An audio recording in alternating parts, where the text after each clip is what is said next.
Buenas noches, cordial saludo.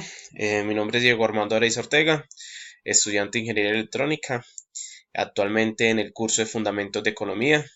A continuación veremos la presentación de la tarea número 5, trabajo colaborativo final del curso de Economía. Estaremos viendo la- lo que es la actualidad del sector agropecuario en el país y con los actores que convergen en ella. Estaremos viendo todo de, digamos que, cómo influyen los diversos actores en la situación actual agropecuaria del país. Empezamos. Las expectativas al primer trimestre del 2017 no son para nada alentadoras, a pesar de que hubo un crecimiento del 1.1%. No es ni siquiera la mitad del comienzo del 2016 entre enero y marzo. El crecimiento, que fue un crecimiento del 2.7. El Banco de la República busca desesperadamente bajando las tasas de interés de los bancos para estimular un poco la economía, algo que no sucede. La economía sigue en un proceso de recesión la cual no reacciona de una manera positiva frente a estos estímulos. No es para nada alentador. El DANE de igual forma expresa, a pesar de que hubo un crecimiento en la agricultura en ese 2017 del 7.7%, no estamos viendo que con el dato anterior ni siquiera llegamos a la mitad del crecimiento interno del Producto Interno Bruto frente al 2016. Vemos que el sector que normalmente dinamiza la economía, que es el sector de la construcción, se rajó en ese 2017, venía con unas muy buenas expectativas, pero no logró estimular y dinamizar la economía como normalmente se espera, con la adquisición de nuevos productos, la generación de valor agregado, en fin, la generación de otros servicios que se dinamiza bastante el sector y la generación de empleo. No resultó el salvavidas que pensaba el gobierno, a pesar de tener una política de vivienda, de buscar incentivar la adquisición, tampoco fue el salvavidas para el gobierno. Y vemos que aún así el sector agropecuario sigue creciendo, pero no al ritmo que se esperaba. Podríamos decir que como buenos latinos, hablar un poco de las virtudes y fortalezas que tenemos. Pero vemos que si contrastamos un poco las fortalezas con las debilidades, la balanza muy seguramente se va a inclinar hacia las debilidades. Sin embargo, se tiene la producción de materia prima para el desarrollo agroindustrial, se tiene gran variedad en la producción. Eso nos ayuda, eso nos indica que tenemos diferentes tipos de producción. No somos una nación monoculturista que se dedica simplemente a un solo cultivo. Eso nos ayuda bastante a dinamizar la economía.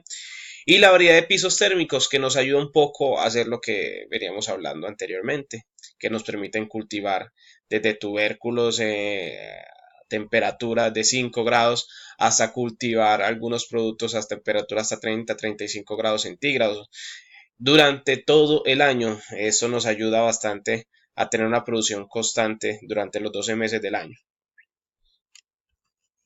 Frente a las debilidades, frente al sector agropecuario son múltiples. Comparadas con sus fortalezas, encontramos que los tratados de libre comercio mal negociados, que afectan notablemente al pequeño y gran productor colombiano. Sin embargo, son estas las principales debilidades que lo hacen poco competitivo.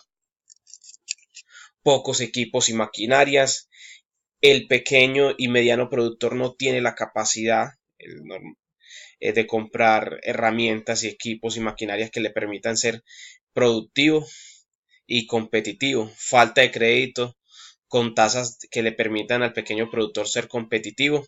Poca, poca deformación y tecnificación del productor. Vemos que todavía tienen técnicas y métodos que ya para la actualidad, con los cambios climáticos, con las nuevas tecnologías, con los nuevos fungicidas, plaguicidas y otros insumos para el agro, es necesario la tecnificación del pequeño productor.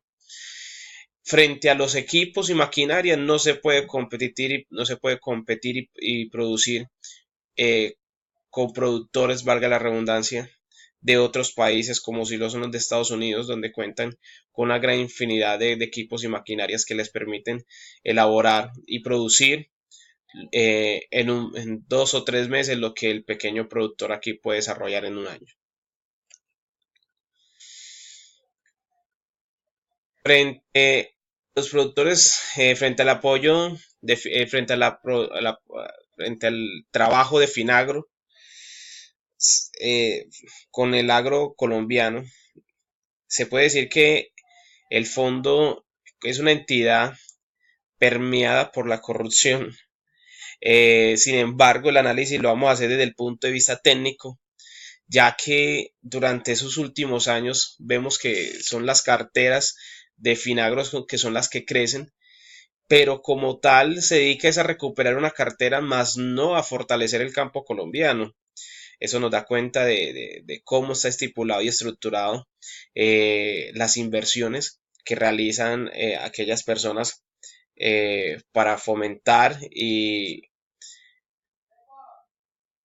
desarrollar el campo colombiano. Estos, estas inversiones no se ven bien reflejadas en la generación de capacidad a largo plazo. Son recursos que normalmente al finalizar el proceso de producción tienden a desaparecer. Esto ayuda también a que la hora de Finagro eh, de buscar recuperar esa cartera les es mucho más difícil.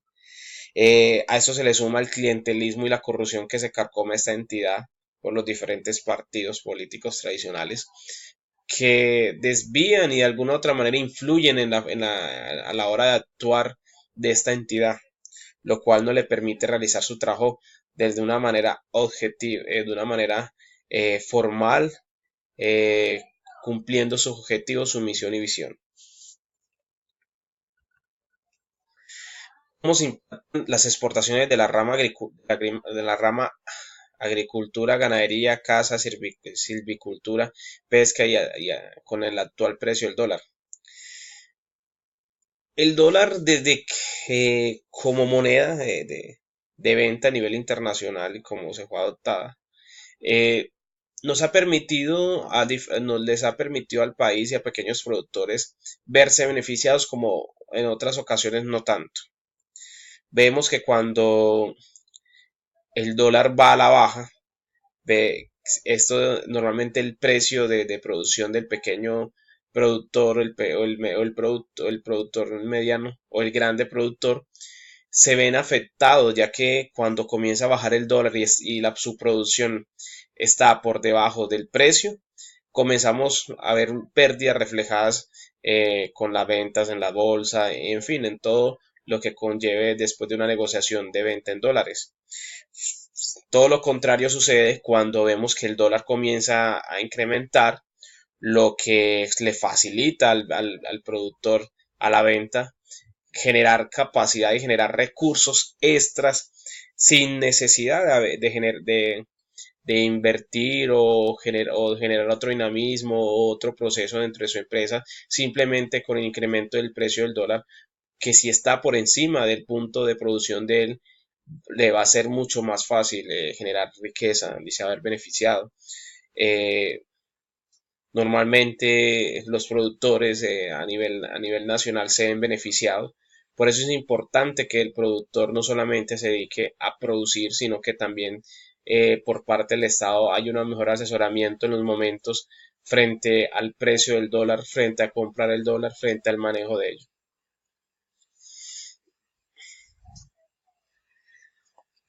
¿Cuáles podrían ser las potencialidades y debilidades de la producción agropecuaria para superar la pobreza rural? Esa es una muy buena pregunta. Sin embargo, aquí hablaremos de unas cuantas que reflejan todo ello.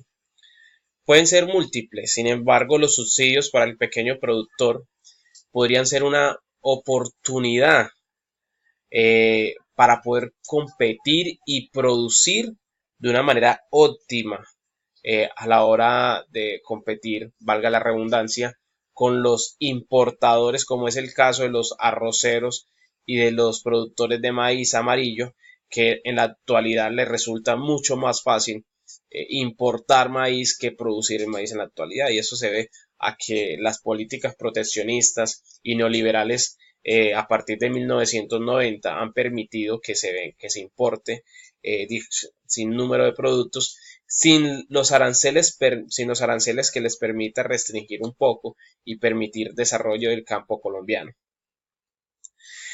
También pueden ser potencialidades poner a producir la tierra que durante más de 50 años estuvo eh, confinada a la violencia con el conflicto de la guerrilla de las FARC. Eso puede ser algunas de las potencialidades que puede tener el campo colombiano, el aprovechamiento de esa tierra, las potencialidades en un gobierno que se dedique a brindarle mayor acompañamiento y financiación y subsidios al productor, al pequeño productor, aquel que normalmente es el que dinamiza y el que tiene la gran mayoría de renglón a nivel nacional. Frente a las debilidades, para mí son decenas, pero la violencia en el campo, los pocos subsidios y sobre todo en la actualidad la mala negociación de los TLC hacen que la producción nacional esté en una desventaja que pone el precio de sus productos por encima de los importados, siendo poco competitivos. Esto nos genera unas debilidades abismales, las pocas vías de acceso para el pequeño productor, vías terciarias, sin número de cosas más, la corrupción que se carcome los subsidios y los fondos que se dan para el sistema agropecuario son desviados. Entonces, eso nos da cuenta del panorama. Sin embargo, a pesar de ser durante más de 50 años han venido robando el país, eh, sin embargo, la economía aún resiste, no sé cómo se sostiene todavía el sector agropecuario a pesar de ser robado, a pesar de ser golpeado por la violencia, por la corrupción, sigue creciendo poco a poco. Eso nos da cuenta de la capacidad y la calidad de personas que tiene el país. Sin embargo, eso nos da cuenta, nos da una radiografía de la actualidad del campo colombiano. Esperamos que los sectores como las flores, el café, el porcícola, el bovino, nos logren para el 2018 remontar lo que fueron sombras durante este 2016. Con un precio del dólar estable le permite al productor realmente arriesgarse a exportar, generar valor, generar riqueza y esperamos que durante estos próximos años ya el sector agropecuario comencemos a darle un valor agregado al desarrollo, a la producción. Esto fue todo por hoy, chicos. Muchas gracias por poner atención, profe. De igual forma, estoy atento a las dudas y a las inquietudes eh, que se puedan presentar. Hasta luego, chicos, que tengan un buen resto de noche. Hasta luego.